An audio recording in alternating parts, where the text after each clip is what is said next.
अमेरिकी बाजारों से बेहतर संकेत और बाजार है एक और अच्छे ट्रेडिंग सेशन के लिए तैयार। बड़ा सवाल यह कि ओपनिंग तो मजबूत होगी, लेकिन क्या क्लोजिंग आज 15,000 के ऊपर वीकली क्लोजिंग हम देख पाएंगे? मजबूत शुरुआत के बाद क्या करना है, कहां करनी है तेजी और कहां रहना है सावधान रहेगा, इसी पर खास फोकस। स्वागत है आप सबका शेयर बाजार लाइव में। नमस्कार, मैं हूं अनिल सिंघवी और नमस्कार, मैं हूं दीपांशु भंडारी। मंथली एक्सपायरी के लिए भी अब तैयारी करनी है, वीकेंड सेशन भी आ रहा है और दमदार ग्लोबल संकेत हैं इस समय। तो बताएं सर, आज के ट्रेडिंग सेशन के लिए आपकी कहां पर नजर है? ट्रिगर्स क्या कह रहे हैं? अमेरिका पर नजर है और नजर रहेगी दीप, और वहीं से संकेत बेहतरीन आते हुए दिख रहे हैं। जैसा उम्मीद था उसके विपरीत अमेरिकी बाजारों में जबरदस्त ट्रेडिंग सेशन देखने को मिला। ये तो डाउ ऊपर से 150 पॉइंट गिरे हैं, उसके बावजूद 190 अंक ऊपर बंद हुए हैं। इससे आप अमेरिकी बाजारों की तेजी का अंदाजा लगा सकते थे। यानी कि कल डाउ फ्यूचर्स ने 3:30 बजे पूरे दुनिया को मिसलीड किया और हमारे ट्रेडर्स को भी, और यही वजह थी कि भारतीय बाजार कल लोअर लेवल पर जाकर बंद हुए। लेकिन आज अच्छी उछाल आपको देखने को मिल रही है। कच्चा तेल गिरता हुआ दिखा है। ईरान पर जो प्रतिबंध लगाए हुए हैं अमेरिका ने, लंबे समय से वो हट सकते हैं। इन खबरों के दम पर कच्चे तेल में आई है कमजोरी, जो कि एक और अच्छी खबर हमारे लिए। निफ्टी में आज एसबीआई समेत 4 कंपनियों के नतीजे हैं, वायदा कारोबार की 3 कंपनियों के नतीजे, यानी कि नतीजों के लिहाज से भरपूर एक्शन आज आपको देखने को मिलेगा। शुगर शेयरों पर रखिए नजर। यहां पर एक्सपोर्ट सब्सिडी थोड़ी सी घटा दी गई है। पहले 6,000 रुपए प्रति टन होती थी, अब घटकर रह गई है 4,000 रुपए प्रति टन। थोड़ी देर में वरिंदर बंसल जब हमारे साथ जुड़ेंगे, हम उनसे नतीजों के साथ साथ शुगर सेक्टर में इस बड़े डेवलपमेंट पर भी करेंगे बातचीत। तो यह है आज के लिए ट्रिगर्स दीप आपके लिए। बिल्कुल सर, तो भरपूर ट्रिगर्स हैं आज के लिए भी और नतीजों पर भी फोकस रहेगा। एक बार फिर से नतीजों के लिहाज से इंपॉर्टेंट दिन है आज। एसबीआई के भी नतीजे आ रहे हैं। पर सर, जिस तरह से इस हफ्ते पूरा का पूरा एक्शन ग्लोबल क्यूज ने काफी तरह से डोमिनेट करा है, तो एज एस ट्रेडिशन वहीं से शुरुआत करते हैं। एक दिन अच्छे एक दिन कमजोर, पर कल हमने देखा कि जबरदस्त रिकवरी आते हुए दिखी। बिटकॉइन के मार्केट भी थोड़े संभलते हुए दिखे।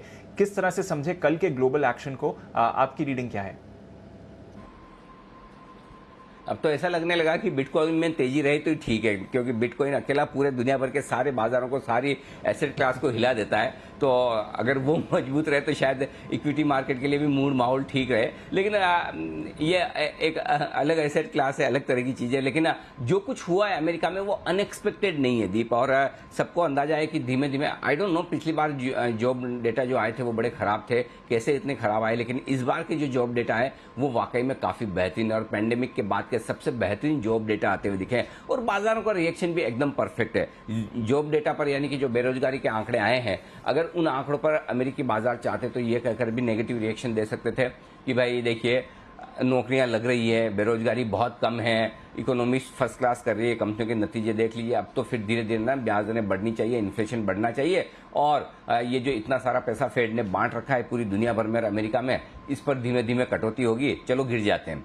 लेकिन ऐसा हुआ नहीं। इसके विपरीत ये सोचा कि मजबूत है नौकरियों के आंकड़े, इकोनॉमी मजबूत है, कंपनियों की कमाई मजबूत है, और अगर ग्रोथ के साथ साथ बॉन्ड यील्ड्स बढ़ भी जाए, ब्याज दरें बढ़ भी जाए, इन्फ्लेशन बढ़ भी जाए, तो चिंता की क्या बात है। आपको अल्टीमेटली ग्रोथ चाहिए, और ग्रोथ हमेशा इन्फ्लेशन, महंगाई की कॉस्ट पर ही मिलती है, और वो अगर आपको मिल रही है तो चलिए हमारे लिए वही काम की चीज़ है, और वही अमेरिकी बाजारों ने सोचा है। दूसरी बात, इस सोचने के पीछे एक रीजन और भी है दीप। ये अगर 3 दिन बढ़े हुए होते अमेरिकी बाजार और ये आंकड़े आते तो शायद उल्टा रिएक्शन होता, लेकिन 3 दिनों के करेक्शन के बाद अमेरिकी बाजारों में एक रिबाउंड आना लाजमी था, और उस रिबाउंड में आपने एकदम, मतलब वो कहते हैं ना कि एकदम सही सपोर्ट लेवल पर आपको अच्छी खबर मिल जाए तो कहना ही क्या। तो वही एग्जैक्टली अमेरिका में होता हुआ दिखा है। मेक नो मिस्टेक, अमेरिकी बाजार बुल रन में है। अभी तक कोई ऐसा संकेत एक भी नहीं मिला जहां से आपको ये लगे कि अमेरिकी बाजारों में तेजी पर ब्रेक लगने के संकेत है। अच्छा, ब्रेक लगने के संकेत या धीमापन के संकेत मान भी लें,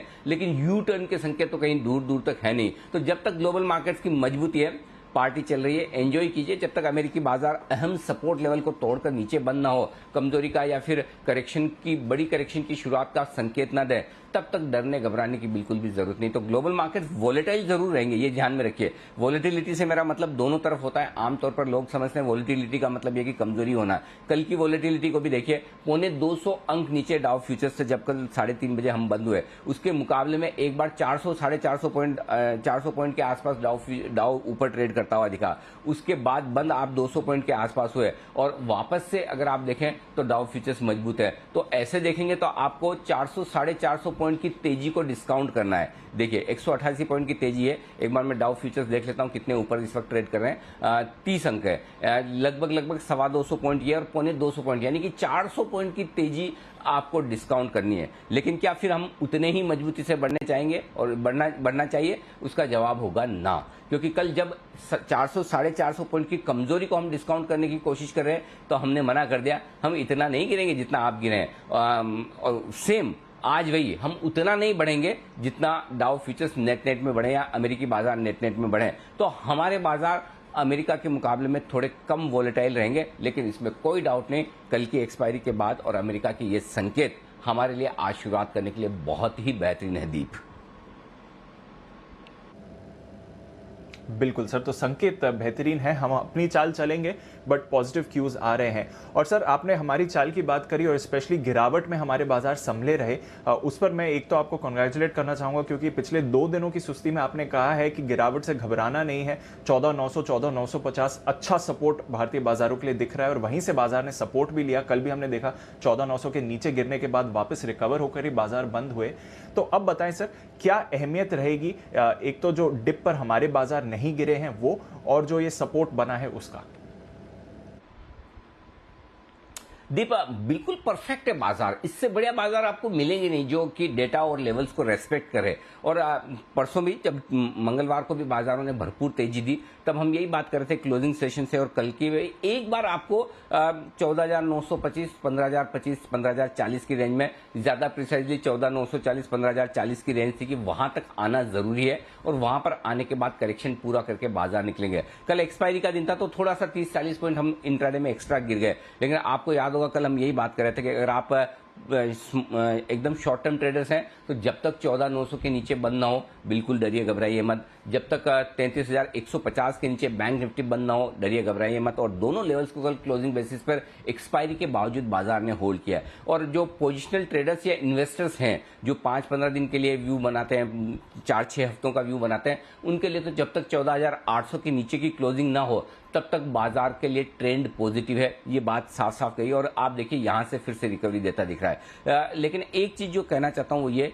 14,800 15,200 ये 400 पॉइंट की रेंज है निफ्टी की, जिसमें निफ्टी वक्त बिताने की कोशिश करेगा। बड़ा मुंह आपको तब मिलेगा जब 15,200 के पार निफ्टी निकले और या 14,800 के नीचे फिसले, निर्णायक रूप से बंद देता हुआ नजर आए। अदरवाइज अब आपको ये 400 पॉइंट की रेंज में वक्त बिताना। ये 400 पॉइंट की रेंज ठीक डीप वैसी है जैसी आपकी पहले रेंज थी 500 पॉइंट की, 14,400 14,500 नीचे और ऊपर में 14,900 के आसपास। इस रेंज में आप बार बार घूमते फिरते थे। उस 500 पॉइंट की रेंज, अब ये रेंज ऊपर की तरफ शिफ्ट हो गई है। ऊपर की तरफ शिफ्ट होने के बाद 400 पॉइंट की रेंज निकल कर आ रही है 14,800 15,200। 15,200 के ऊपर भरपूर तेजी, लाइफ हाई बनेगा। आप 15,500 16,000 की तरफ बढ़ेंगे।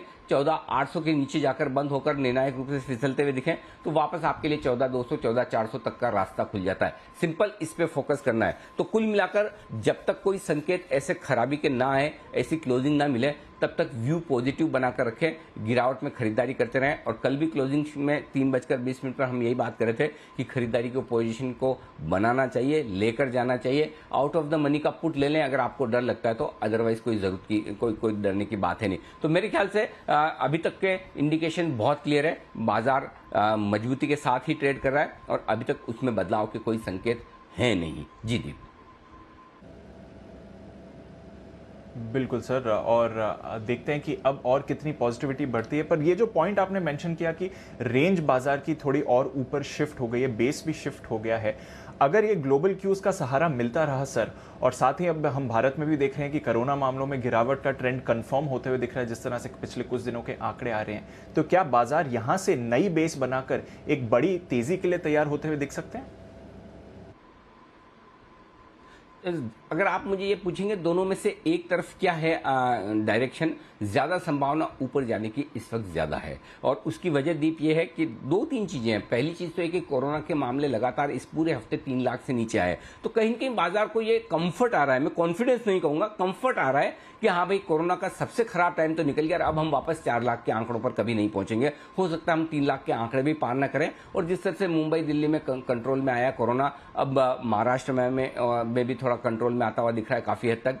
धीमे धीमे थोड़े से दक्षिण में कर्नाटक वगैरह में समस्या ज्यादा है, लेकिन अब धीमे धीमे डेथ रेट भी कम होगी और दूसरे राज्यों में जहां ज्यादा फैला है वहां भी कंट्रोल में होगा। अगले चरण में शायद गांवों में जो दिक्कतें हैं वो भी कम होती दिखे। ये कंफर्ट है, मैं कॉन्फिडेंस नहीं कहूंगा, कंफर्ट है। तो ये कंफर्ट बाजार के लिए काफी है कि वहां से और आपको खराब खबरें नहीं दिखेगी, या फिर कोरोना का पीक हो चुका है, और कोरोना का पीक हो चुका है तो बाजार के लिए सबसे बुरा समय या बॉटम का समय भी जा चुका है। एक पहला कंफर्ट वहां से। दूसरा कंफर्ट है आपको ग्लोबल मार्केट से। ग्लोबल कोई खराब हो नहीं रहे, वोलेटाइल होना अपनी जगह ठीक है, क्योंकि एक बड़ी तेजी के बाद अगर आपके लिए संकेत बदलते हुए दिखते हैं, करेंसी मार्केट से, कमोडिटी मार्केट से उतार चढ़ाव बढ़ता है तो वोलेटिलिटी बढ़ेगी, और वोलेटिलिटी बढ़ना अपने आप में कोई गलत बात नहीं है। बाजारों की टेंडेंसी है काफी समय तक शांत रहेंगे, अचानक से बहुत ज्यादा उतार चढ़ाव और कुछ दिनों तक उतार चढ़ाव करने के बाद फिर से शांत होने की ये प्रवृत्ति है बाजार की, ये हमेशा होता है। तो अब हम वो शांत सेशन से अब वोलेटाइल सेशंस की तरफ आ गए जो थोड़े दिन रहेगा, तो उस वहां से भी संकेत आपको अच्छे हैं। फिर एकदम भागने के लिए कुछ रुकावट है, और वो कुछ रुकावट क्या है? पहली रुकावट है, अच्छा तीसरा एक और बता दूं जो भागने के लिए ऊपर पॉजिटिव साइड पर, वो है कि आप तकनीकी तौर पर बहुत मजबूत हैं, 15,000 के आसपास और 14,900 के ऊपर लगातार क्लोज दे रहे हैं, तो आप तकनीकी तौर पर ऊपर जाने को तैयार है। नेगेटिव सिर्फ एक ही है जिसमें थोड़ा पॉजिटिव भी है, और वो ये कि एफआईज ने अभी भी पूरा मन खरीदारी का नहीं बनाया, और नहीं घरेलू फंड्स जो हैं वो दम लगाकर पैसा लगा रहे हैं। तो दोनों ही तरह के बड़े इन्वेस्टर्स जब बेच रहे हों तो फिर वो एक सवाल मन में पीछे जरूर रहता है कि ये बेचते रहे तो क्या होगा, खरीदने वालों की ताकत कितनी है, और जो खरीदने वाले हैं उन्हें आमतौर पर कमजोर माना जाता है। भले इस बार रिटेल और पीएमएस और एचएनआई मनी तीनों मिलकर इन दोनों बड़े इन्वेस्टर्स एफआईज और घरेलू फंड से मजबूत साबित हुए हों, लेकिन अभी तक की हमारी आदत नहीं है इस तरह के आंकड़े और इस तरह के ट्रेंड देखने की जहां रिटेल भारी पड़े इन बड़े इन्वेस्टर्स पे। तो इसलिए वो कब तक रहेगा, ये पहली बार हो रहा है, तो इस पहली बार को हम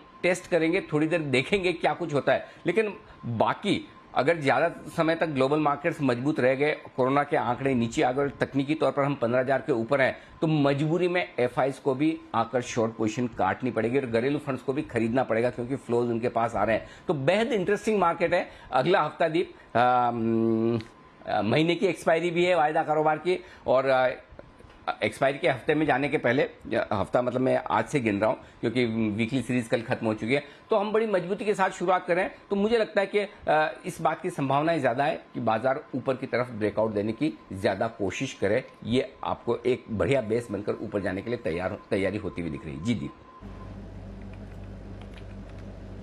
बिल्कुल सर, तो एक बढ़िया बेस बन रहा है और ऊपर जाने की तैयारी है। देखते हैं मंथली एक्सपायरी की तरफ किस तरह का एक्शन रहता है, पर उससे पहले आज के वीकेंड सेशन की तैयारी है सर, तो बताएं आज के संकेत क्या कह रहे हैं, क्या लेवल्स ध्यान में रखने हैं? ग्लोबल संकेत पॉजिटिव साइड पर है, एफआईज और डीआईज के संकेत नेगेटिव हैं। यहां पर किसी तरह का कोई सुधार है नहीं। वायदा कारोबार के संकेत न्यूट्रल है, लेकिन जिन दो संकेतों के दम पर आज तेजी होनी है वो है ग्लोबल के अलावा सेंटिमेंट और ट्रेंड, दोनों ही पॉजिटिव साइड पर है। ये आपके लिए एक अच्छा संकेत है। अब आइए आज के लिए जो सपोर्ट रेंज है 14,900 14,925 ये दिन के लिए सपोर्ट के तौर पर काम करेगा। गैप से खुलने के बाद हम इस रेंज को आसानी से तोड़ेंगे नहीं, लेकिन उसके नीचे 14,825 14,850 स्ट्रॉन्ग बाय जोन आपके लिए निकल कर आता है। ऊपरी स्थान पर 15,000 15,030 वो रेंज है जहां पर बाजार थोड़ा सा रुकते अटकते हुए दिखेंगे या इस रेंज में खुलते हुए दिखेंगे। इसको पार करके निकले तो 15,100 से 15,130 वो रेंज है जहां प्रॉफिट बुकिंग आपको हफ्ते के आखिरी ट्रेडिंग सेशन में जरूर करनी चाहिए। बैंक निफ्टी का जहां तक सवाल है दीप, 33,150 33,350 जिसके आसपास कल हम बंद हुए, ये आपके लिए पहला और मजबूत सपोर्ट है। इसके नीचे 32,800 33,000, वैसे वहां तक हम जाएंगे नहीं, लेकिन फिर भी ध्यान में रखें, रेंज रख लें। ये बहुत ही बेहतरीन खरीदारी की रेंज है। ऊपरी स्तरों पर 33,725, 33,775 आज का पहला लक्ष्य है। इस रेंज तक पहुंचने चाहिए बैंक निफ्टी पर हम, और इसके पार निकले तो 33,950 से 34,150 इस हफ्ते की हायर जोन जो है वहां पर प्रॉफिट बुकिंग करने की राय आपके लिए निकल कर आएगी। अब आइए मैं आपको दिन की रेंज दे दूं। निफ्टी पर 14,900, 15,030 दिन के लिए छोटी रेंज है। 14,850, 15,100 दिन की मीडियम रेंज है। 14,825 से 15,130 दिन की बड़ी रेंज के तौर पर आप मानकर चलें निफ्टी पर। अब आइए बैंक निफ्टी। 33,350, 33,725 दिन की छोटी रेंज है। 33,150, 34,925, 950, माफ कीजिएगा, 33,925, 950 जो भी गिन लें, ये मीडियम रेंज है। और 33,000 से लेकर 34,150 ये दिन की बड़ी रेंज के तौर पर मानकर चले। ये है आपके लिए सारे रेंज और बड़े सपोर्ट लेवल। जी दी, बिल्कुल, तो ये आपके लिए बड़ी रेंज और सारे के सारे सपोर्ट लेवल्स भी निकल कर आ रहे हैं जहां पर हमें रखनी है नज़र। सर, एफआईएस की तो लॉन्ग पोजीशंस घटी है, पर कल पीसीआर थोड़ा बढ़कर आया है, कैसे समझें इसे? कोई खास फर्क नहीं है। 4% एफआईएस की इंडेक्स लॉन्ग घटी है, वो एक्सपायरी की वजह से थी। Put call ratio 5 basis point घटा है। डेटा स्टेबल है। विक्स 2% बढ़ा है, तो कोई खास बदलाव है नहीं। स्टेटस को आप कह सकते हैं एक तरह से। निफ्टी पर 14,875 अब इंट्राडे और क्लोजिंग बेसिस पर आपका स्टॉप लॉस होगा आज के लिए। कल का लो टूटे तो ही आपको दिक्कत है, और हमने कल भी 14,900 का स्टॉप लॉस क्लोजिंग पर दिया था, वो ट्रिगर नहीं हुआ। आज भी आपके लिए स्टॉप लॉस लेवल वही रहना चाहिए। अब आइए बैंक निफ्टी। यहाँ पर इंट्राडे में और क्लोजिंग बेसिस पर एक ही स्टॉप लॉस रखना है, और वो होगा 33,150 का। शॉर्ट पोजीशन के तौर पर अगर आप हैं शॉर्ट, 15,050 का स्ट्रिक्ट स्टॉप लॉस रखें। इसके ऊपर बंद होता दिखे तो भी आप शॉर्ट काट लें। इंट्राडे में भी 15,050 के ऊपर निकले तो शॉर्ट पोजीशन काट लेने में समझदारी है। और अगर आप बैंक निफ्टी में शॉर्ट हैं तो यहां पर स्टॉप लॉस थोड़े से दूर आ रहे हैं। 33,800 ये इंट्राडे का स्टॉप लॉस है, और 34,000 क्लोजिंग बेसिस पर का है। अगर आपको ज्यादा रिस्क ले सकते हैं कि आप 33,350 पे बंद हुए और 650 पॉइंट का स्टॉप लॉस रखने की ताकत है, तो फिर दोनों ही स्टॉप लॉस आप 34,000 पर भी रख सकते हैं। तो ये आपके लिए स्टॉप लॉस के लेवल है दीप, दोनों ही निफ्टी और बैंक निफ्टी पर। जी बिल्कुल, तो ये तो आपके लिए मौजूदा पोजीशंस पर क्या स्टॉप लॉसेस लगाने हैं ये नज़र में है। नई पोजीशंस फिर कैसे बनाए सर आज? नई पोजीशन बनाने के लिए निफ्टी खरीदना है आपको कल के लोज के आसपास। 14,875 ये आपके लिए होगा स्टॉप लॉस का लेवल। 15,000, 15,030, 15,065, 15,100, 15,130 और फाइनल टारगेट 15,165। वैसे तो फाइनल टारगेट 15,130 का ही होता है, मैंने अति उत्साह में 15,165 भी लिख दिया। जहां तक तो पहुंचने की संभावना कम ही है, नई के बराबर है, कम से कम आज तो नहीं, अगले हफ्ते देखेंगे। तो 15,130 तक के टारगेट बनते हैं। जो लोग शॉर्ट करना चाहते हैं, अब शॉर्ट कहां करना है वही वाली बात है। 15,130 तो मेरे लिए एकदम परफेक्ट जगह है, 15,100, 130। लेकिन मैं कल का जो हाई है 15,069 का, मैं 15,070 के आसपास से मूड बनाना शुरू करूंगा। तो थोड़ा 15,070, 15,100, 130 तीनों लेवल पर आप एक एक लॉट बेच सकते हैं। स्टॉप लॉस 15,200 का रखिए। 15,040, 14,950, 14,925 मैक्सिमम, बस इतने ही टारगेट बनेंगे अगर आप शॉर्ट करते हैं तो। बैंक निफ्टी खरीदिए। 33,150 clear cut well defined stop loss है, और आपका टारगेट जो पहला बनेगा वो 33,600 का बनेगा। दूसरा 675, 725, 775। ये छोटे छोटे 4 टारगेट है जो आराम से आने चाहिए। उसके बाद के टारगेट थोड़े मुश्किल वाले हैं। 33,925, 34,000 ये मुश्किल वाले टारगेट, और थोड़े ड्रीम टारगेट 34,150 अगर आज पार करके निकल जाए, ये ड्रीम में आ जाए तो क्या कहने। बैंक निफ्टी है, देखिए कोई 800,000 पॉइंट बढ़ना इसके लिए मुश्किल काम नहीं है, कभी भी बढ़ भी जाए कोई बड़ी बात नहीं है। एसबीआई के रिजल्ट भी हैं, याद रखिएगा, कुछ भी हो सकता है, इसलिए थोड़े हायर टारगेट रख लेने में कोई हर्ज नहीं, आ जाए तो मोस्ट वेलकम। जो लोग शॉर्ट करना चाहते हैं, शॉर्ट करने के लिए बढ़िया लेवल है 33,900 के ऊपर। देखिए इस पूरे हफ्ते आपने 33,900, 34,000 के आसपास जब भी आप पहुंचे वहां से करेक्शन आया है। तो 33,900 से लेकर 34,150 ये परफेक्ट शॉर्ट रेंज है। कुछ लोग 33,700, 800 की रेंज में भी अटेम्प्ट कर सकते हैं, लेकिन मेरी राय ये होगी कि थोड़ा देखें, हड़बड़ी और जल्दबाजी न करें। बेचने के लिए 34,000 के जितने नजदीक बेचेंगे उतना बढ़िया है। और अगर आप मल्टीपल लॉट्स बेच रहे हैं तो 33,900, 34,000, 34,150 ऐसे 3 लॉट एक करके आप बेच दीजिए ताकि आपकी एवरेज अच्छी आ जाए। और जिनको कम लॉट्स बेचने हो, एक आध बेचना हो, तो वो फिर उस समय का मूड माहौल देखकर डिसाइड करें। 34,300 आपका स्टॉप लॉस का लेवल होगा। क्लियर कट वेल डिफाइंड जरूर लगाना ही लगाना है, इसको मत छोड़ेगा। ऐसा मत कि सोचेगा कि ठीक है बाद में देखते हैं। 33,725, 33,675 और 33,600, 33,500 और 33,350 मैक्सिमम ये लेवल्स हैं जिसके लिए बैंक निफ्टी में आपको करनी है बिकवाली। जी दी। अग्रेसिव ट्रेडर्स के लिए कुछ नहीं सर? आज एग्रेसिव ट्रेडर्स का दिन ही नहीं है दीप। आज एग्रेसिव ट्रेडर में क्या होता है मैं आपको बताऊं कि कब मैं एग्रेसिव ट्रेडर्स देता हूं, कब मैं नहीं देता हूं। जब बाजार का डायरेक्शन और लेवल्स वेल डिफाइंड और आपको ये अंदाजा हो कि कहां स्टॉप लॉस, कहां टारगेट बहुत क्लियर कट बनते दिख रहे हैं, वहां पर आपको फिर एग्रेसिव ट्रेडर्स के लिए अलग से देने की जरूरत नहीं होती है। जहां पर आपको ओपनिंग को लेकर और वॉलेटिलिटी को लेकर थोड़ा सा ये रहे कि दोनों में से कोई भी चीज हो सकती है, तो वहां पर आपकी तैयारी अलग तरह की होनी चाहिए। तो आज के लिए तैयारी अलग से करने की जरूरत नहीं दीप, ये दोनों लेवल्स एकदम परफेक्ट है। जी बिल्कुल। तो चलिए, आज का ट्रेंड क्लियर है तो इसलिए लेवल्स भी क्लियर निकल कर आ रहे हैं। मोमेंटम के साथ आप बने रहें और एज ऑलवेज लेवल्स को रिस्पेक्ट करना बाजार में जरूरी है। सर, बैन लिस्ट डबल हो गई है, 3 नए स्टॉक्स जुड़ गए हैं। पीएनबी, बीएचईएल एक दिन बाहर आने के बाद वापस बैन में आ चुके हैं और फ्रेश एंट्री जेएसपीएल, लंबे समय बाद जेएसपीएल बैन में दिख रहा है, नजर रखेंगे। नाल्को, सेल और कैडिला अभी भी बैन में बने हुए हैं। सर, थोड़ा डेटा समझाएं क्योंकि एफआईआईज की सुस्ती बनी हुई है, इनका कन्विक्शन आ ही नहीं रहा है। कल हल्की सी खरीदारी करी कैश में, बट उतना कन्विक्शन नहीं दिखा सर कल एफआईआईज का।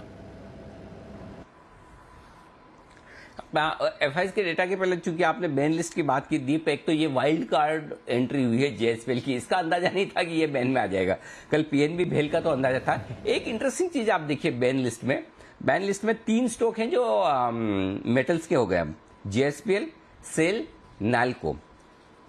अब ये देखना इंटरेस्टिंग होगा कि जरूरत से ज्यादा शॉर्ट है या जरूरत से ज्यादा लॉन्ग है इन तीनों स्टॉक्स में। जेएसपीएल में तो आप कह सकते हैं कि जरूरत से ज्यादा शॉर्ट है, कल अचानक से बैन में आया है और कल कमजोरी वाला दिन था, 20 रुपए गिरकर बंद हुआ। सेल भी थोड़ा ऊपरी स्तर से गिरा है, नेल्को गिरा है।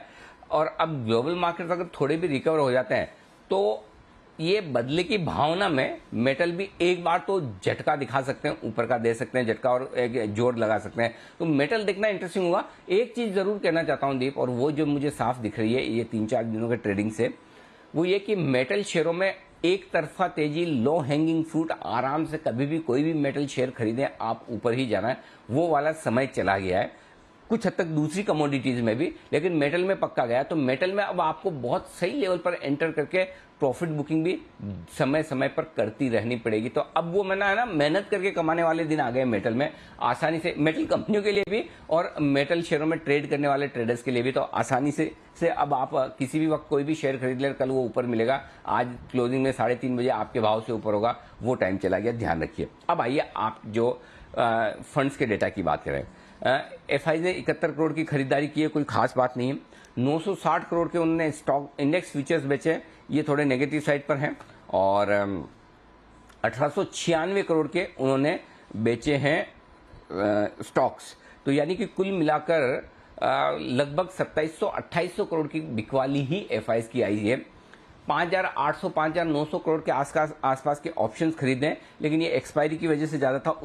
उन ऑप्शंस में जो खरीदारी हुई उसमें ज्यादा शॉर्ट कवरिंग एफआईआईज की तरफ से होती हुई दिखी है। जो भी उनके शॉर्ट से ऑप्शन में वो ज्यादा खरीदे और थोड़ी बहुत लॉन्ग अनवाइंडिंग भी होती हुई दिखी है। तो ओवरऑल मैं ये कहूंगा कि ऑप्शन की खरीदारी के जो आंकड़े उन्हें भूल जाइए, छोड़ दीजिए, कोई काम के नहीं है।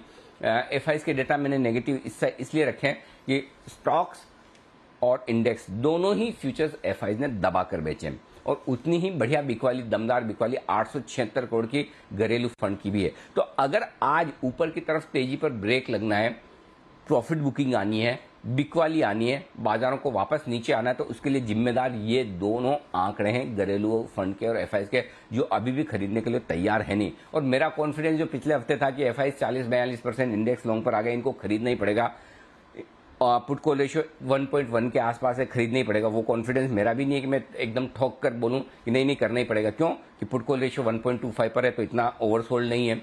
F5 की इंडेक्स लॉन्ग अब भी 54-55% पर है, तो इतनी नीचे नहीं है। तो थोड़ा मुझे लगता है इसलिए बाजार दोनों तरफ रेंज में ट्रेड करेगा। थोड़ा इंतजार करना चाहिए, थोड़ा वक्त बिताएगा। टाइम वाइज कंसोलिडेशन इस ट्रेडिंग रेंज में हो सकता है, जिसकी बात हम 14,800 15,200 की कर रहे हैं। जी बिल्कुल, तो ये है आपके लिए पूरा का पूरा विश्लेषण आज के एक्शन का। और कोई इंपॉर्टेंट लेवल सर वायदा कारोबार के लिहाज से जगह पर आपकी नजर हो? 15,000 एक ही 15,000 के पुट पर 28 लाख शेयर हैं, कॉल्स में है 41 लाख शेयर, उसमें से 17 लाख शेयर कल ही जुड़े। सबसे ज्यादा एक ही स्ट्राइक प्राइस पर अगर कोई ओपन इंटरेस्ट बनाए तो 15,000। तो आज जो आपको तेजी गिननी है, आज गैप से खुलने के बाद 15,000 से गिनिए। होगा क्या मैं बताता हूं, 14,975 और 15,030-40 यूं समझिए ना आप। इस 50 पॉइंट की रेंज में शायद हम कहीं कहीं ओपन करके ताकत आजमाइश करेंगे कि ऊपर जाना है नीचे जाना है, ऊपर जाना है नीचे जाना। 15,030-40 के आसपास हल्की रुकावट है। एक बार 15,050 पार किया तो 15,100-130 तक जाने की कोशिश करेंगे, संभावना कम है। 15,025 से 15,050 की रेंज में कहीं कहीं आप रुक जाएंगे। नीचे अगर वापस आए तो 14,925 14,950 पे खरीदारी आ जाएगी। तो मुझे लगता है कि इसी रेंज में आज ट्रेड करके वक्त बिता देंगे। लेकिन 15,000 इसलिए मेक और ब्रेक लेवल है। अगर 15,000 के ऊपर टिके तो 41 पॉइंट आपको तुरंत मिल जाएंगे, क्योंकि शॉर्ट कवरिंग वहां पर जो कॉल राइटर्स है उनकी तरफ से होने की संभावना है। ये मंथली सीरीज है, और मंथली सीरीज मुझे इसलिए पसंद आती है दीप, आमतौर पर मैं कहता हूं वहां डेटा ज्यादा होते हैं। तो 15,000 ये ही मेक और ब्रेक लेवल है वायदा कारोबार के लिहाज से। बैंक निफ्टी पर डेटा बहुत ही कम है, कोई खास डिस्कशन वाला पॉइंट इसमें बचा नहीं। 33,000 34,000 ये बैंक निफ्टी के लिए वायदा कारोबार के डेटा के लिहाज से ट्रेडिंग रेंज। जी दीप। ओके, तो ये है आपके लिए आज के इंपॉर्टेंट लेवल्स और 15,000 स्पेशली निफ्टी पर जहां पर हमारी नज़र बनी हुई है। आइए फिर नज़र लगाते हैं कुछ खबरों वाले शेयर्स पर भी, जहां पर आज आपको एक्शन आते हुए दिख सकता है, और साथ ही ब्रोकरेजेस का क्या कहना है उस पर भी नजर ले लेते हैं। हमारे साथ कुशल, मानसी, देवांशी और साथ ही आशीष तैयार हैं। कुशल, गुड मॉर्निंग। बताएं आज के कुछ ट्रिगर्स और पोस्ट मार्केट रिजल्ट्स कौन कौन से हैं?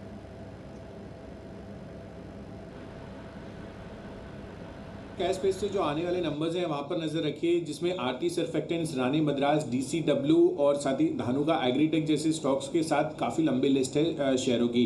साथ ही फुत्सी ग्लोबल इंडिसेस में बदलाव की घोषणा आज की जाएगी और 18 जून से ये बदलाव जो है लागू होते हुए नजर आएंगे। तो यहाँ पर देखना होगा कि किस तरह के चेंजेस जो है आते हुए नजर आ रहे हैं।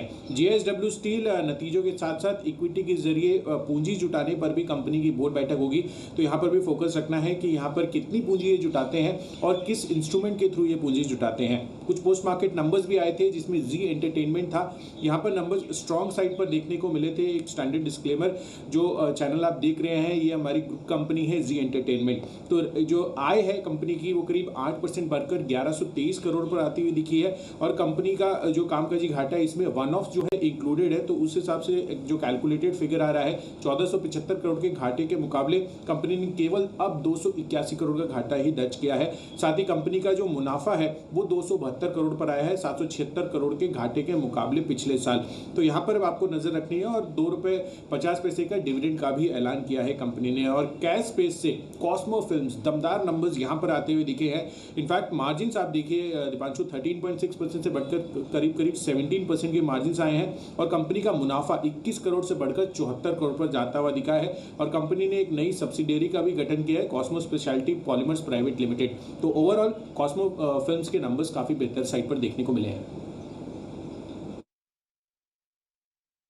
ओके, तो ये हैं आपके लिए कुछ नतीजे। और मिड कैप्स और स्मॉल कैप्स में तो जैसा ट्रेंड बना हुआ है, कुछ कंपनीज के तो दमदार नतीजे आते हुए दिख रहे हैं। आइए ऐसे ही कुछ और नतीजों के बारे में भी चर्चा कर लेते हैं। मानसी हमारे साथ तैयार हैं। गुड मॉर्निंग मानसी, बताएं। Good morning Deepanshu. Cash space की कंपनियां शुरुआत प्लास्टिक ब्लेंड्स इंडिया से करेंगे। मजबूत नतीजे हैं, कंपनी की आय जो है 22% बढ़ती हुई दिखी है। वहीं कामकाजी मुनाफे में 74% तक का अपटिक आता हुआ हमने देखा है। मार्जिन 7.9% से 11.3% पर जाते हुए दिखे हैं। और मुनाफा जो है 5 करोड़ से कंपनी ने 12 करोड़ का पोस्ट किया है। तो मजबूत नंबर्स हैं। ₹4 प्रति शेयर के डिविडेंड का ऐलान भी कर दिया गया है। एक्सप्लोर सोल्यूशंस कंपनी के मिले जुले नतीजे आते हुए दिखे हैं। कंपनी की आय करीब 7 7% बढ़ी है। कामकाजी मुनाफा एबिट जो है 22% 22.5% बढ़ा है। एबिट मार्जिन 16.7 से 18.6% जाते दिखे हैं, लेकिन मुनाफे में गिरावट आती हुई हमने देखी है। 12.7% की गिरावट कंपनी के मुनाफे के फ्रंट पर आती दिखी है। ईपीएल कंपनी के मिले जुले नतीजे सालाना आधार पर देखने को मिल रहे हैं। 17% की बढ़त आय में दिखी है। मार्जिन 20% से 17% पर लुढ़कते हुए दिखे हैं और साथ ही मुनाफा जो है 16% बढ़ता हुआ हमने देखा है। एक खबर है ओएफएस अपडेट एक्सिस बैंक को लेकर। रिटेल ओएफएस केवल 29% भरा है। नॉन रिटेल हिस्सा 4.16 टाइम्स भरा था। कुल ओएफएस 76% भर चुका है। रिटेल ओएफएस का बचा हुआ हिस्सा नॉन रिटेल निवेशकों को अब मिलता हुआ दिखेगा। सूटी को करीब 701 रुपए प्रति शेयर की कट ऑफ प्राइस पर 1.95% हिस्सा बेचा है और सरकार ने कट ऑफ प्राइस पर 4000 करोड़ रुपए जुटाए हैं। ओके, तो ये था अपडेट आपके लिए और एक्सिस बैंक का ओएफएस भी सक्सेसफुल होते हुए दिख रहा है। आइए देवांशी से भी जाने कुछ और खबरें और fund action. Devanshi, good morning, बताइए। Good morning Deepanshu. आज सबसे पहले आपको यूनियन बैंक पर नजर रखनी है। कल यहाँ पे बोर्ड की बैठक हुई थी जहाँ पे क्यूआईपी की फाइनल प्राइस पर चर्चा होती हुई दिखी और आप देखिए क्यूआईपी बंद हुआ और बैंक ने कुल 1447 करोड़ यहाँ पे जुटाए। क्यूआईपी से इतनी अर्जी कंपनी को मिलती हुई दिखी थी। मैं आपको बता दूं कि 1750 करोड़ रुपए क्यूआईपी से जुटाने की योजना बैंक की तरफ से बन रही थी। साथ ही जो इशू प्राइस है वो फ्लो प्राइस के 5% डिस्काउंट पर तय किया गया है। 33 रुपीज़ 82 पैसे प्रति शेयर पर तय किया है। जो फ्लो प्राइस था वो 35 रुपीज़ 60 पैसा था। साथ ही नैटको फार्मा, एलेम्बिक फार्मा, यूफिक बायोसाइंसेज, ये कुछ ऐसे नाम है जिस पर आपको आज नजर रखनी होगी। 5 अतिरिक्त ऐसी कंपनीज हैं जिनको ब्लैक फंगस की जो दवा है एम्फोटेरिसिन, इसके लिए मंजूरी मिल चुकी है। कल हमने देखा था करीब 6 फर्म्स को मिली थी मंजूरी, लेकिन अब अतिरिक्त 5 कंपनियों को इसकी मंजूरी मिली है। साथ ही कुछ ऐसे बड़े सौदे होते हुए दिखे थे कल के ट्रेडिंग सेशन में। आईएक्स ये सबसे बड़ा था। यहाँ पे कॉप्थेल मॉरिशियस इन्वेस्टमेंट ने करीब 16.5 लाख शेयर्स खरीदे हैं 363 रुपीज़ प्रति शेयर के भाव के करीब। और साथ ही सोसाइटी जनरल ने भी करीब 22 लाख शेयर्स खरीदे हैं 362 रुपीज़ प्रति शेयर के भाव के करीब। वहीं पे दालमिया भारत की सब्सिडरी दालमिया पावर ने ये शेयर्स बेचे थे। अब उनके पास जो कुल हिस्सेदारी बची है इस स्टेक सेल के बाद वो करीब 15.5% की है। और इसके अलावा डेन नेटवर्क्स, जहाँ पे सिंगापुर की company Broad Street Investments Limited ने करीब 25 लाख शेयर्स बेचे हैं 44 रुपीज़ प्रति शेयर के भाव पर। ओके, तो ये है आपके लिए पूरा का पूरा फंड एक्शन, खबरों वाले शेयर्स और साथ ही पोस्ट मार्केट अर्निंग्स। नतीजों पर ब्रोकरेजेस क्या कह रही हैं इस पर भी नजर डालते हैं एफआईआर में।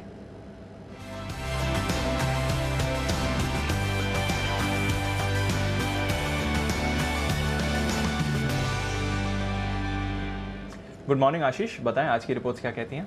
Good morning Deepanshu. सबसे पहले एचपीसीएल नतीजा अनुमान से बेहतर, लेकिन खास बात है इनका 22 रुपये 75 पैसे का जो डिविडेंड की घोषणा की है उससे करीब 8% की यील्ड ट्रांसलेट होती है, जिसको ब्रोकरेज हाउस ने काफ़ी पॉजिटिव माना है। गोल्डमैन सैक्स खरीदारी की राय दे रहे हैं। 365 से लक्ष्य को बढ़ाकर 385 कर दिया है। 266 की कल की क्लोजिंग है। जेपी मॉर्गन ओवरवेट की रेटिंग दे रहे हैं। 285 से लक्ष्य को बढ़ाकर 330 कर दिया है।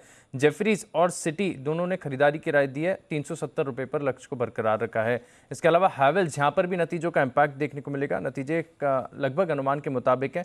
मॉर्गन स्टैनली ओवरवेट की रेटिंग को बरकरार रखे हुए 1200 रुपये के लक्ष्य के लिए। हालांकि किसी भी ब्रोकरेज हाउस ने मैं देख रहा हूँ कि टारगेट प्राइस में इंक्रीज नहीं किया है, घटाया भी नहीं है। लेकिन अच्छी बात यह भी कि ब्रोकरेज हाउस हाईलाइट करके कह रहे हैं कि केबल सेगमेंट में काफ़ी बढ़िया ग्रोथ देखने को मिल रही है। जेफरीज ने खरीदारी की राय को बरकरार रखा है 1190 रुपये के लक्ष्य के लिए। मैक्वायरी आउट परफॉर्म की रेटिंग दे रहे 1276 रुपये के लक्ष्य के लिए। लेकिन सीएलएसए इस स्टॉक पर बेरिश है। ये बिकवाली किराए दे रहे 960 का लक्ष्य दे रहे हैं। 1073 की कल की क्लोजिंग है और ये मान रहे कि नियर टर्म में अगर आप देखें तो ग्रोथ और मार्जिन्स दोनों पर एक प्रेशर देखने को मिल सकता है। अगली रिपोर्ट जी एंटरटेनमेंट पर नतीजे काफ़ी बढ़िया देखने को मिले हैं। सीएलएस से खरीदारी की राय दे रहे हैं 306 रुपये के लक्ष्य के लिए, काफ़ी ऊंचा लक्ष्य दे रहे हैं। 192 की कल की क्लोजिंग है। मान रहे कि रेवेन्यू ग्रोथ में, एड रेवेन्यू ग्रोथ में काफ़ी बढ़िया ग्रोथ देखने को मिली है। कैश जनरेशन भी इस तिमाही के दौरान काफ़ी बढ़िया है और वैल्यूएशन के लिहाज से भी अगर आप देखें तो आकर्षक नज़र आता है ये स्टॉक। लेकिन एक डिस्क्लेमर भी मैं दे दूं कि जो चैनल आप देख रहे हैं वो इसी ग्रुप की कंपनी है। अगली रिपोर्ट है बॉश पर। यहाँ पर गोल्डमैन सैक्स की रिपोर्ट आई है। कल नतीजे के बाद 7% की तेज़ी देखी गई थी स्टॉक में, लेकिन आज नेगेटिव रिपोर्ट आई है। यहाँ पर गोल्डमैन सैक्स बिकवाली की राय दे रहे हैं, लेकिन लक्ष्य इन्होंने 13,105 से बढ़ाकर 13,392 कर दिया है। हालांकि कल की क्लोजिंग अगर आप देखें तो 15,840 के आसपास की है। वहीं यूबीएस खरीदारी की राय दे रहे 19,600 के लक्ष्य के लिए। आखिरी रिपोर्ट है केएनआर कंस्ट्रक्शन पर, नोमेरा की रिपोर्ट है, न्यूट्रल की राय रखी है इन्होंने 224 रुपये के लक्ष्य के लिए। 217 कल की क्लोजिंग है। ओके, तो ये हैं वो तमाम रिपोर्ट्स जिन पर रखना है आपको फोकस। आज एक्शन रहेगा भरपूर, नतीजों का। वरिंदर बंसल हमारे साथ जुड़ रहे हैं, लेकिन वरिंदर से आज एक और खास मुद्दे पर करेंगे बातचीत, और वो है शुगर शेयरों को लेकर। एक्सपोर्ट्स में सब्सिडी में आई है कमी 6,000 रुपए से 4,000 रुपए। क्या असर पड़ेगा शुगर शेयरों पर भी? आइए करते हैं स्वागत वरिंदर का। Varinder result x ray.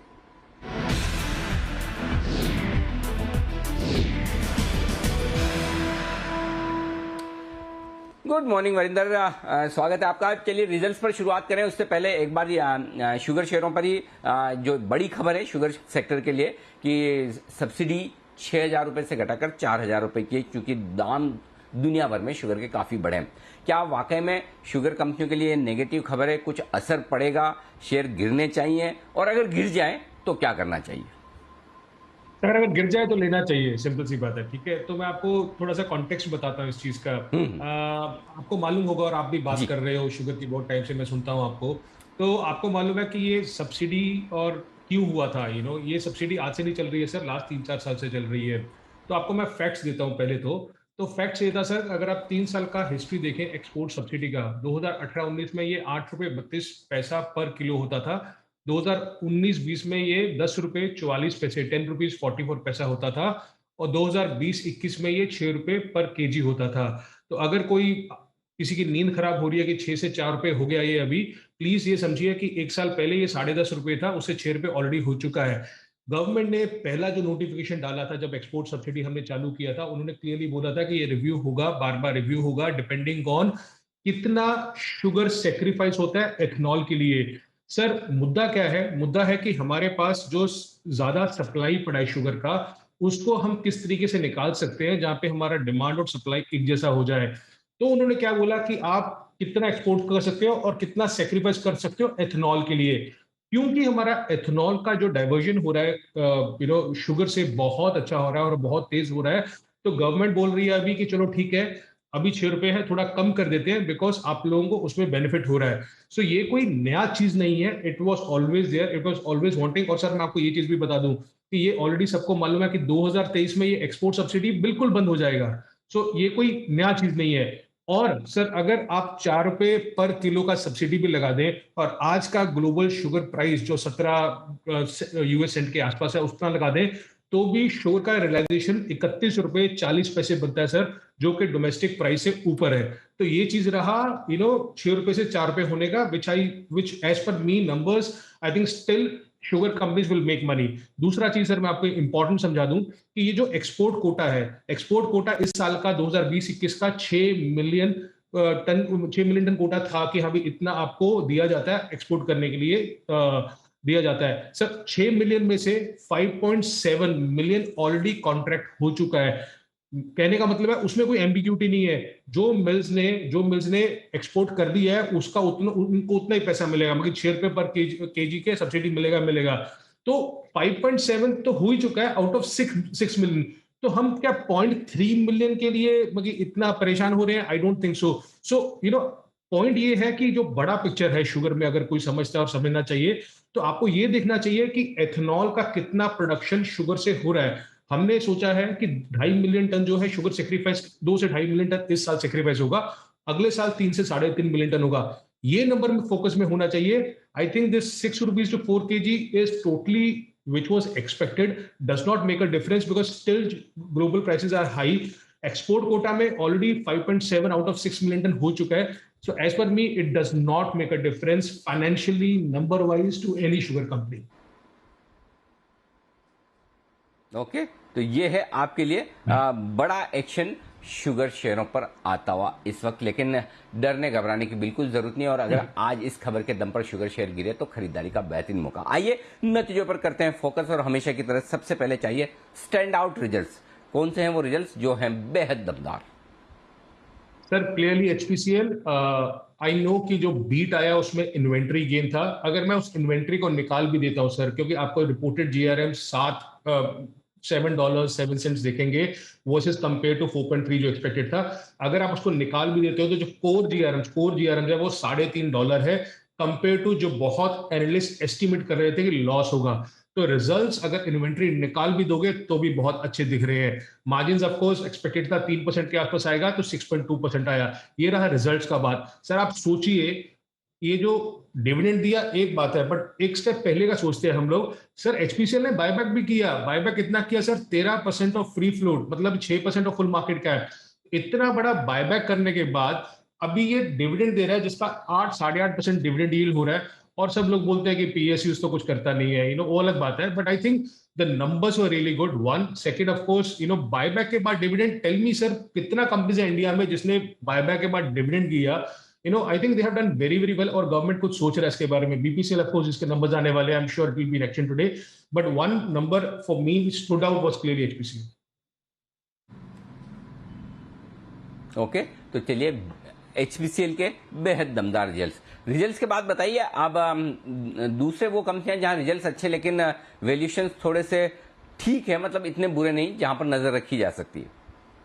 सर बहुत अजीब है कि इस बार इंफ्रा अच्छा कर रहा है। किसी ने सोचा नहीं था, बट इंफ्रा अच्छा कर रहा है इस बार। सो द केयर कंस्ट्रक्शंस के नंबर्स अच्छे हैं सर। आई विल नॉट से बहुत आउटपुट आए हैं, but I think given the valuation what the company is trading at, they have done very well. 13 time पे ट्रेड करता है sir. EBITDA quarter quarter y दोनों से बड़ा है। Even sales quarter quarter y बढ़ी है। आपको याद होगा sir, this is coming after we saw HG infra के सुपर नंबर्स आए थे। HG infra I think results आने के बाद कुछ 20-30% बढ़ गया है। तो infra as a segment is doing very well. Of course HG and KNR remains one of the better companies in that space. Cement again has been doing good. JK Lakshmi cement के numbers I think आपके analyst ने भी बताए हैं sir.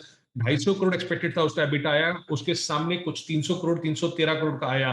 तो 20% EBITDA beat जेके Lakshmi cement पे आया। बहुत महंगा स्टॉक नहीं है सर, 7-8 टाइम ईवी एबिटा पे ट्रेड करता है। आई वाज हैप्पी कि ये 22-23% मार्जिन आ रहा है कुछ सीमेंट कंपनीज का। तो Orient cement, JK Lakshmi cement, they are doing very well. Okay, तो ये है आपके लिए अच्छे नतीजे। लेकिन नतीजे अच्छे रहे लेकिन वैल्यूएशंस महंगे, और साथ ही उम्मीद के मुताबिक जो नतीजे आए उनके बारे में बताएं। सर हेवल्स के नंबर बहुत अच्छे थे, बट सेल्स इनलाइन थी, बट मार्जिन ज्यादा हेल्दी थे। मार्जिन कुछ 15.2% आया, एक्सपेक्टेड था 14% आएगा। बट सर इसमें ना हेवल्स में एक्चुअली मैं आपको एक चीज बताता हूँ कि आप हेवल्स ज्यादा मत देखिए।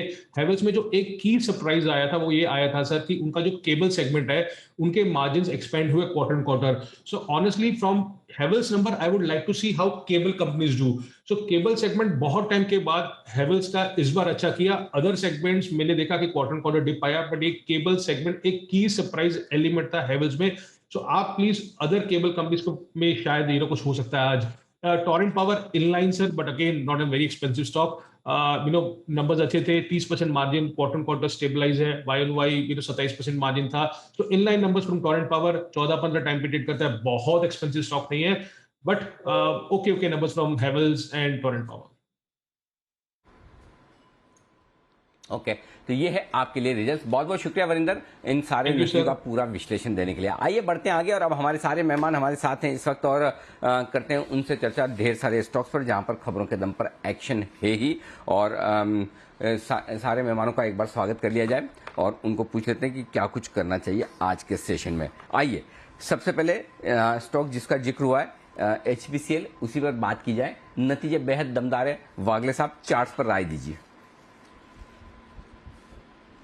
Anil ji good morning. Deepanshu good morning. मैंने तो परसों शाम को हम लेके जाने की सलाह दी थी, हालांकि कल थोड़ा सा स्टॉक साइडवेज था या इनफैक्ट निगेटिव ही था। एज अ डे ट्रेडर या हमारा स्टॉप लॉस हिट हो गया, लेकिन मेरा व्यू अभी भी बरकरार है। मेरा 290-295 तक का पोजिशनल टारगेट है। शायद आज के दिन में ही 280-282 मे बी इवन 285 का लेवल आ सकता है। आपका 263 का स्टॉप लॉस होना चाहिए, 285-287 का टारगेट। ओके, 285-287 के टारगेट के लिए यहां पर करें खरीदारी। अब भी यहां पर मौके आपके लिए हैं भरपूर। एसबीआई आज रिजल्ट पेश करेगा, और नतीजों से पहले एसबीआई में क्या कोई खरीदारी का मौका है? बंसल जी बताएं सर।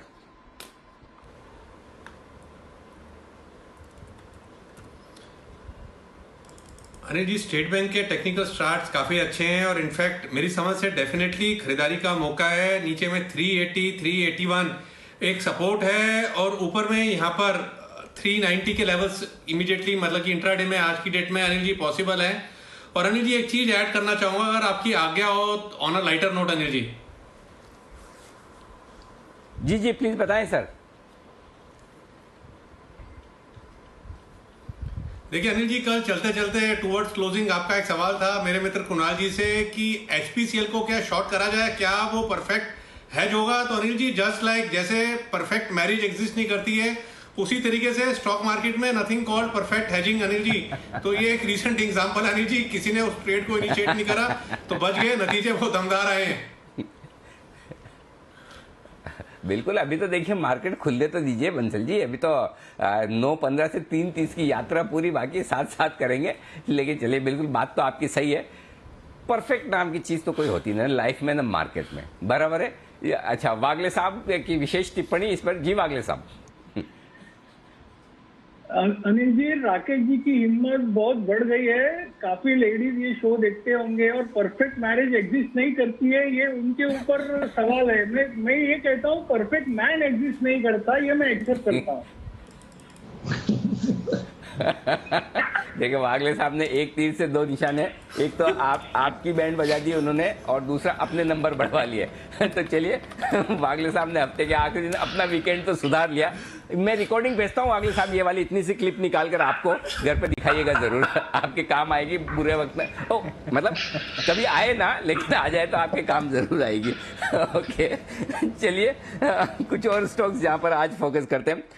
कुछ कैश मार्केट के स्टॉक्स में बड़ा एक्शन आ रहा है। जेके लक्ष्मी सीमेंट, सचिन जी जरा इसके चार्ट्स देखिए, अच्छे नंबर्स आए हैं जेके लक्ष्मी सीमेंट के, क्या और खरीदारी बनती है यहाँ से? Good morning Anil ji, good morning Deepanshu. Anil ji, definitely यहाँ पर खरीदारी करनी चाहिए। मुझे लग रहा है सीमेंट पैक में एक राउंड ऑफ बाइंग अभी भी पेंडिंग है। जिस तरीके से इसने एक ब्रेकआउट दिया है अराउंड 450 लेवल्स के आसपास, 445 लेवल के आसपास, तो मुझे लग रहा है इमीडिएट बेसिस पे लगभग अराउंड 495 के आसपास के स्विंग्स बन सकते हैं। सो स्टॉप लॉस आपको लगाना है अराउंड 440 पे on a closing basis, and और एडिशनल पोजीशन भी ऐड किए जा सकते हैं आज के सत्र में अगर ये मौका मिल जाता है तो। ऑन द अपसाइड मुझे लग रहा है 495 के आसपास के स्विंग्स बनने चाहिए। ओके हिमांशु जी, जरा कॉस्मोफिल्स के चार्ट्स देखिए, बेहद दमदार नतीजे इस कंपनी ने पेश किए कल बाजार बंद होने के बाद। और जाहिर सी बात है कि इसके बाद जो पैकेजिंग से जुड़ी हुई कंपनियां, उनके लिए आज बड़ा एक्शन वाला दिन हो सकता है।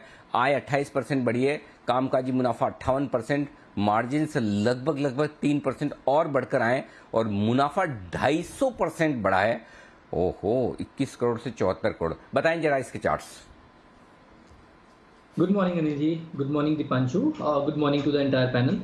अनिल जी, चार्ट्स अपने आप में स्ट्रॉन्ग नंबर्स बयान करते हैं। Stock already all time highs पर है, बहुत ही strong higher highs higher lows का सीक्वेंस यहाँ पर बनता हुआ नजर आया है और चार्ट पर किसी भी तरह की अभी इवन लॉन्ग टर्म चार्ट पर भी कोई वीकनेस, कोई सिग्नल्स नहीं है। मुझे लगता है कि एक आउट परफॉर्मिंग स्टॉक रह सकता है। तो आज मोमेंटम चेज करने की बजाय यहाँ पर हर गिरावट पर खरीदारी का व्यू बनाएं। 700-710 रुपये आसपास एक अच्छा सपोर्ट जोन है, जो मेरा मानना है कि स्टॉक आसानी से नहीं तोड़ेगा। तो किसी भी गिरावट पर यहाँ पर खरीदारी रखें। और अनिल जी, अपसाइड में इसके टारगेट सभी सारे खुले हुए हैं, काफी ऊपर के लेवल्स यहाँ पर आने वाले समय में देखने को मिल सकते हैं। तो अब भी यहां से तेजी की उम्मीद करके चलें, ये होगा आपके लिए बेहतर। आइए, एक और स्टॉक है जिसके आज नतीजे आने वाले हैं और वो है हिंडाल्को। शुभम जी, हिंडाल्को पर नतीजों से पहले अगर कोई ट्रेड है आपकी नजर में तो बताइए जरूर। Good morning Anil ji, good morning Deepanshu जी। ओवरऑल अगर हम मेटल सेक्टर को देखें तो यहाँ पे थोड़ा सा दबाव बना हुआ है और मुझे लगता है कि ये जो पुल बैक है ये थोड़ा और एक्सटेंड होता हुआ दिख सकता है। हालांकि मीडियम टर्म पर्सपेक्टिव से तो खरीदारी की राय है, तो आज अगर पुल बैक होता है तो पुल बैक में खरीदने की राय होगी हिंडाल्को पे। तो लगभग 370-375 ये रेंज है, जो एक बाइंग जोन है, तो वहाँ का वेट करना चाहिए इस लेवल का। और अगर ये रेंज आता है तभी खरीदें, और अगर वहाँ पे हम खरीदने का हमें मौका मिलता है तो 20 से 25 दिन के पर्सपेक्टिव से 425-430 तक का यहाँ पे टारगेट होगा। तो बाय एंड पुल बैक की रणनीति होगी हिंडाल्को पे। Indian energy exchange, Bansal ji, IEX, इसके चार्ट्स देखिए, राय दीजिए। कल जो डालमिया पावर की तरफ से जो बिकवाली होनी थी वो हो गई। एक बार के लिए तो सेलिंग प्रेशर खत्म हो चुका है। क्या स्टॉक अब यहां से उछल सकता है, बताइए।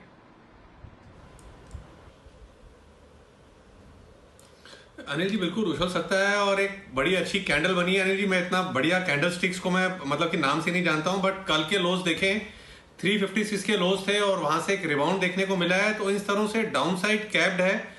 कल भी मैंने बोला था 350 के अराउंड एक अहम सपोर्ट है, तो इन स्तरों के अराउंड लंबी अवधि का नजरिया बना के करेक्शंस पर इंडियन एनर्जी एक्सचेंज में बाइंग की जा सकती है। जिस पैटर्न के नाम आपने जानते हो उसके लिए मेरे पास में आपके लिए एक सजेशन है। 4-5 ऐसे अफलातून से नाम आप नोट करके रखें साइड में। कभी भी जब भी आपको लगे कि कोई पैटर्न नहीं समझ में आ रहा है, कोई भी उनमें से एक रेंडमली नाम बोल दें। न तो किसी कोई चार्ट्स वार्ट्स की बुक में होगा, न हमें पता है, मुझे तो वैसे भी नहीं आता, और जिनको आता उनको भी मिलेगा नहीं। वो पैटर्न आपके लिए एकदम परफेक्ट साबित हो जाएगा। लोगों को लगेगा अरे वाह, बंसल जी को तो क्या नए नए और सारे पैटर्न्स मालूम है। फिर बाकी सब लोग बुक्स ढूंढेंगे, ये बंसल जी ने पैटर्न कहाँ से निकाला, हम भी सोचे। इसी तरह से रिसर्च चलती रहेगी। तो ऐसा कभी ना कहें बंसल जी कि ये पैटर्न कौन सा है जो मुझे नहीं आता है। आपको पैटर्न सारे आते हैं, आप तो लेवल बताते रहिए। आइए अगला स्टॉक जो मैं पूछता हूँ सचिन जी से। सचिन जी, कैश के स्टॉक्स में जो एक्शन दिख रहा है उनमें से एक है आपके लिए आज नतीजे देने वाला, वो है साउथ इंडियन बैंक। छोटा स्टॉक है लेकिन इंटरेस्ट लोगों का बड़ा है उसमें। साउथ इंडियन बैंक के चार्ट्स देखिए, बताइए क्या नतीजों के पहले कोई एक्शन बनेगा उसमें। अनिल जी इनफैक्ट एक अच्छा ब्रेकआउट स्टॉक ने दिया था अराउंड 10.5 लेवल के आसपास, और वहां पर एक पुल बैक नजर आया था पिछले 3 दिनों में। तो जिस तरीके से स्ट्रक्चर है तो मुझे लग रहा है यहाँ पर थोड़ा सा ऑप्टिमिज्म रखना ही चाहिए। ओवरऑल एक्सपेक्टेशन यही होगी कि अराउंड 13.5 के आसपास के स्विंग चाहिए। स्टॉप लॉस भी काफी क्लियर है क्योंकि ये पुल बैक लगभग उसी ब्रेकआउट लेवल के नजदीक आया था, तो 10.5 के स्टॉप लॉस के साथ ये पोजीशन उनको मेंटेन करनी चाहिए and on the higher side 13-13.5 के आसपास रिव्यू करनी चाहिए। तो ये है आपके लिए राय। आइए वीके शर्मा साहब HDFC सिक्योरिटीज से हमारे साथ जुड़ चुके हैं। शर्मा साहब स्वागत, सुप्रभात। बताएं सर, आपका बाजार पर व्यू भी और साथ ही आपकी कोई ऑप्शंस की स्ट्रेटेजी है तो वो भी बताएं सर। नमस्ते सर, नमस्ते। तो सबसे पहले तो ये बताना चाहेंगे अनिल जी कि ये जो मार्केट है ये जो उसने एक रेजिस्टेंस लाइन क्रॉस की थी एक बार, तो वहां से 2 दिन से फिर ये लगातार गिर रहा है। तो अब वो जो गैप जो क्रिएट हुआ था वो भी पूरा हो चुका है। तो मैं समझता हूँ ये समय है कि मार्केट अब वो गैप पूरा कर लिया तो ऊपर की तरफ जाएगा। मैं निश्चिंत होकर जो कंपनियां चल रही हैं उन्हीं के अंदर पैसे डालूंगा। लेकिन कल का अगर हम एक ऑप्शन देखें जो मैंने कल एक सजेस्ट किया था, तो वो है आपका ऑरबिंदो। तो ऑरबिंदो का मई 1030 का कॉल आप 27.5 रुपये पे लें, जो क्लोजिंग थी कल की। स्टॉप लॉस 19 और टारगेट रहेगा 44। इसके अलावा नौकरी भी मैंने ऑप्शन दिया था, वो शायद हम बाद में 10 बजे के आसपास बात कर पाएंगे। लेकिन मेरा ये मानना है कि कुछ ऐसे स्टॉक जो निकले हैं और बड़े वेग से निकले हैं, तो मैं कोई कॉल नहीं दे रहा, लेकिन कुछ ऐसे कंपनियां, हाउसिंग कंपनियां निकली हैं ऊपर, तो उनकी तरफ ध्यान दिया जाए। वो आपकी नज़र में कोई आए तो आप अपने टेक्निकल से पूछ सकते हैं। तो वहाँ पे लगता है कि जो स्टॉक अच्छा चलता है वो फिर चलता जाता है, तो उस तरफ ध्यान दें और स्टॉप लॉस को बढ़ाते रहिए, वही अच्छा तरीका है। तो पूरे स्टॉक तो चलेंगे, थोड़े से चलेंगे। तो मेरे ख्याल से इस अपॉर्चुनिटी को बिल्कुल बनाना चाहिए और बुनाना चाहिए, तो आप कॉन्फिडेंटली सुबह खरीद सकते हैं। बिल्कुल, तो नजर रखिए ऑरोबिंदो को 1000 के ऊपर गया है, स्टॉक सस्टेन कर रहा है और यहाँ पर मौका बन रहा है। कुछ और फार्मा शेयर्स भी आपको फोकस में आते हुए दिख सकते हैं, मेटल शेयर्स फोकस में रहेंगे और ब्रॉडर मार्केट में तो एक्शन भरपूर है ही।